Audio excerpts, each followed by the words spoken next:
Hey guys, BBI here.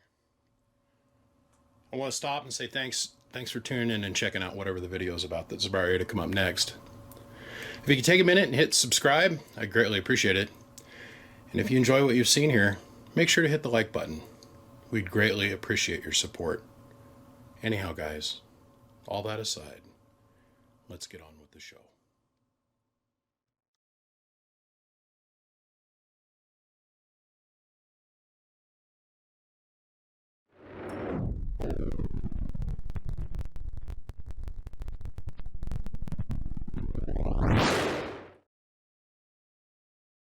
This is kind of cool. I got to share it with somebody. This comes from my buddy Bob at the car wash. First of all, thank you for all your support you have provided me while I am working on my SB220 basket case. It's alive and well again, operating on all bands because of your videos and patience with me that you had, with me and my project from the garage sale. He found an SB220 at a garage sale, and he wanted to completely upgrade all the components in it. And he has been fighting one little hiccup after another little hiccup. And part of the hiccups were caused because he didn't know quite what he was looking at, but then we were able to help him through all those things. Anyhow, in the box are some free things that you might be able to use much quicker than I will. The loose meter is what came with my unit with a cluster of components that we were trying to use a multimeter, so not sure if it's any good for you or not. Assorted parts, original metering board, capacitor bank, high voltage board. Okay. These diodes from Harbach.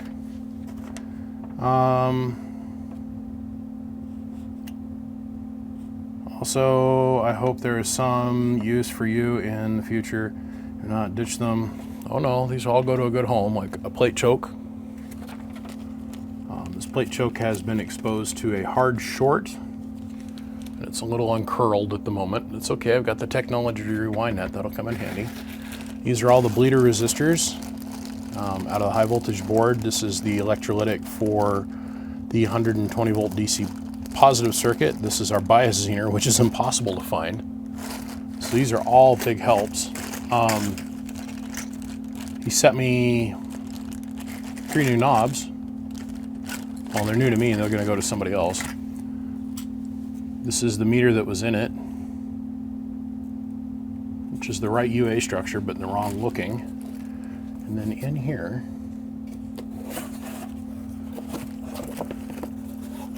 inside of this box here, must be very careful. It's a fully operational plate amp meter without the lens. Well, I happen to have multiples of those lenses with no working meter movements.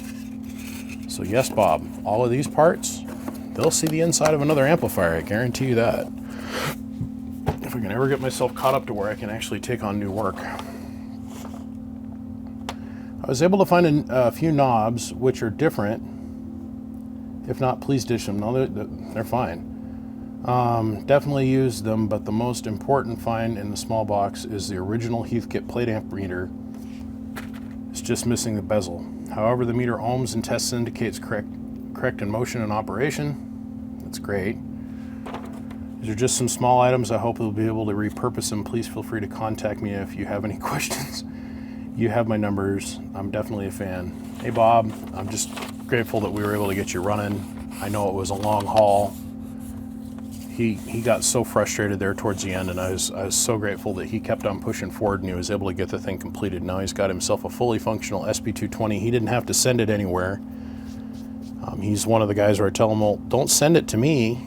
You got a multimeter? Yeah. You got a soldering iron? Yeah. Okay, let's go fix your shit. And over the process of about a month and a half and about 20 dozen phone calls, we were able to get the thing working again. And he learned a lot more about his amplifier than what he knew before. And I'm here to tell you, I don't think he'll ever need to send that amplifier to get anything repaired ever again. He knows it inside and out. And that is why we're here, folks. I'm honestly here to try and help people and teach more than I am to try and do the repairs. All that's what kind of keeps the lights on around here. At the end of the day, I think I've helped more people with some of their more basic questions and be able to help people get things going. That's more important to me than anything else. So, Bob, thank you for the gift of parts. I'm going to go file them away into their assorted containers over here so I have them for use in the future, and I thank you very much once again. And I'm certainly grateful and happy that you're able to get all of your SB220 working on all the different bands. I know it was a long haul, and I'm very, very proud of you for persevering, sticking with it, and making it happen. All right, let's go fix something. I think this is what we're going to do first. Got a bunch of work pulled out for this week. This will be the first one up. This is an older school Sweet 16. It's got a little bit different switches on the front. Kind of Palomar-esque, but works. We got red and green instead of red and red. Somebody's been through this and modified it quite a little bit. We know that because of this relay. And this whole keying circuit over here, which is not stock. The stock keying circuit, which is over here, right here specifically, and this relay, are completely bypassed. Now, there's some downsides to doing that. Some real downsides to doing that. Yeah, like the bias can't get turned on and off. This relay over here is actually what runs the bias for the whole box. And here's our bias wire. It's not really our bias wire. The bias wire is over here. It's over here. And then they chain all of these together. Each one of the 4 boards is chained together. And off of this third board, they take a little bit of 12 volt from the bias circuitry, and that's what they use to trip the transmit relay. Now, this relay is actually wired correctly, and I don't know why you would bypass this. Now, the output caps have been changed. These are usually metal clads. These are now ceramic mica. There's just a couple other things in here that we like. There's just certain things in here that are not even remotely stock. The output combiner circuits have been completely rebuilt. There is a very weird phenomenon, like they didn't have 10 ohm resistors here. Let's see, actually it's shown best on this last one over here. They didn't have a 10 ohm resistor here, or pardon me, they didn't have a 1.8 ohm resistor here, so then they went and they stacked. We're talking about this stack of resistors here. We're going to change that out as well. And we're just going to test it, make sure everything's up to top shape here. So our first mission is just to run it and see what's working and what's not. This has got Toshiba 2879 non-red dots, which if you think about it, there's an absurd amount of money that's inside this amplifier at this moment, just in the transistor cost.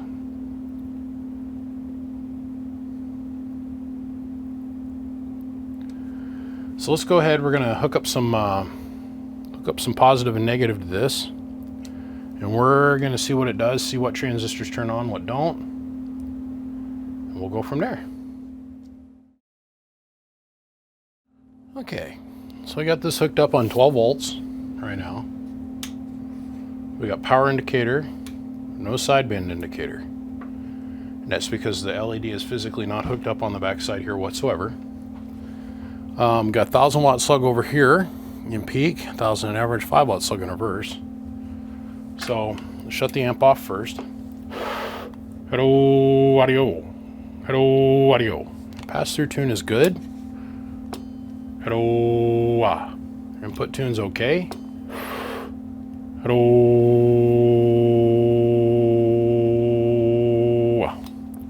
nothing's getting hot on the output. Hello, 1 2 1 2.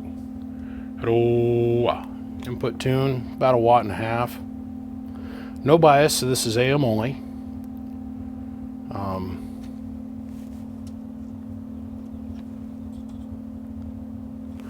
He says in his note he just wants me to go through it and make it right. Well, we're going to go through and we're going to do all the positive wire upgrades. We're going to change out these resistors, and we're going to bring our stock keying circuit back into play. So we have bias control. We're going to repair our LED indicator on the front and make sure it's right, because it looks like everything here is okay. It really does. Let me run the power up. We should see about 600 watts at 14 volts. Okay, we've turned our power up. We're now around 14.5. And if everything is lined out perfectly with 25 watts of drive going in, this thing here, this meter here should read over 600 watts. Hello. So 700. Hello, audio.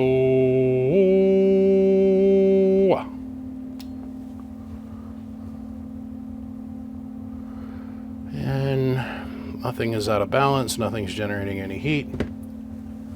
Okay, let's proceed forward. This is kind of nice. I just sat down and watched a movie with my wife. I left my phone out here in the shop. Let's go over where we left off. So I pulled all the power wires out and cleaned a bunch of stuff up. I went ahead and brought our stock keying circuit back into play and changed out our plug over here for our remote. So the outside one's fan, the way it should be. The inside one is going to be our remote plug, which also does on and sideband. Brought those two circuits back into play, hooked up our stock keying circuit, and then reran all of our power wires for everything, including our fan, our on-off circuit, all of that. The only thing I got left I need to do is tie in the LED ground for sideband. And then let's see, I removed all of these 1.2 ohm resistors, which is too low. And I put 1.8 ohms in here in the appropriate control positions.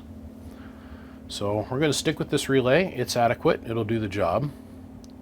Cleaned up a little bit of the solder work. Now all I got to do is go through and put my distribution network in for positive power. Bring our ground wire in. We'll tie it in here, right here on the board, like I've done in many others. Then somewhere in here I'll probably have my positive rail hook up, which I'm going to drill out here in just a minute. And yeah, we'll get that all mounted down, and then we'll be able to test it and see what it actually is going to do now that it's all wired appropriately. This is just a very light tune. That's all we're going to do to this thing, and we want to make it 100% functional. That's all the customer wants. And we're real close to having that done. Okay. That's where we're at. That's where we sit. That's what we're going to do, and that's what's going to happen. We shall return. Okie doke. Well, I don't know why somebody added all of this gobbledygook to it when the only problem that was going on with it, was the keying transistor was burnt up,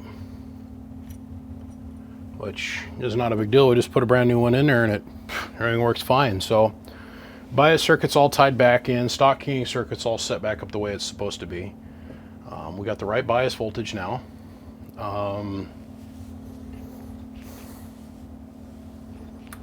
Ta-da! Ta-da! That was tough, man. Let me tell you, I had to add a whole resistor and move two wires. Oh. That's the only thing that was wrong with the keying circuit. I don't know why that got bypassed, but don't matter. It's all fixed now. Okay, so we're at about 14 volts where we were at the first test. So I'll show you, got the same amount of drive. Hello, 1 2 1 2 1 2. Hello. Now,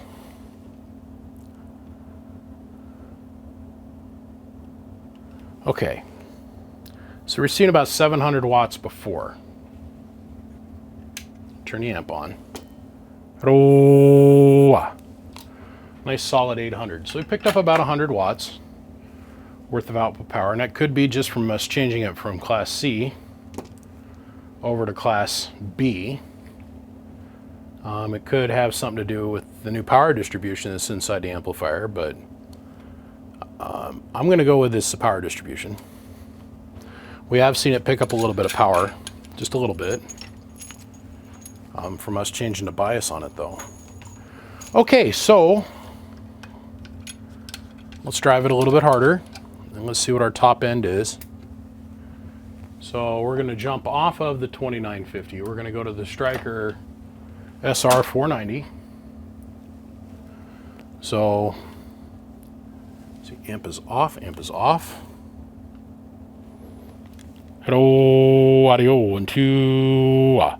Hello, audio. I tell you, man, everything on this workbench works so much better. Now that I got the new power supply system all set up, there's nothing that is a restraint for current. All right, let's turn on the amp. Hello, audio. Hello. We knew that was going to happen. So we're putting about 140 watts or so into this thing, 150 watts. Hello. Hello. Getting 1200 out of it. Perfect. Hello, audio. Hello, audio. Hello, audio, 1, 2, 1, 2. Okay.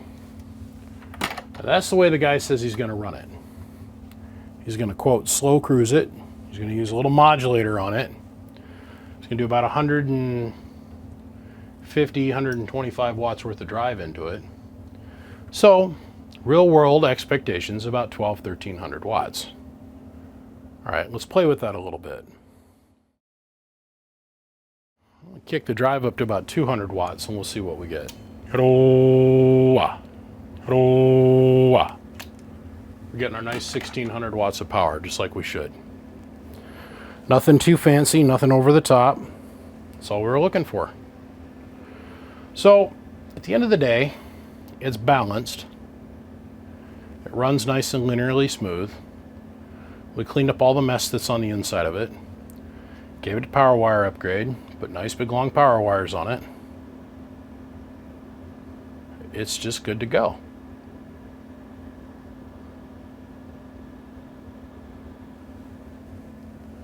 And we're getting fairly decent performance. Hello, audio. Hello. 1,300 watts of power.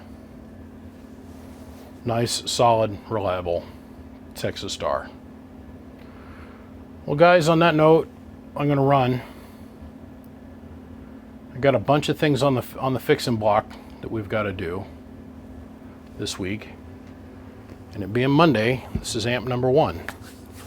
So let's see how many of these we can get done this week. None of them are major overhauls, thank God. Like, I don't have to strip a complete amplifier apart and build a whole new amplifier around it. Which, I'm not going to lie, gets a little bit taxing. A lot of things like this, they kind of work, but they don't work the way they should. It's my job to make them work right again. So I'll slap the tin on this puppy, put a sticker on it, it's ready to come home. Gentlemen, I sure hope you've enjoyed this cute little video. It was quick, short, to the point. But like I said, I got a lot to do in a little amount of time that I can get it done in. There was nothing major that needed to happen here in the first place.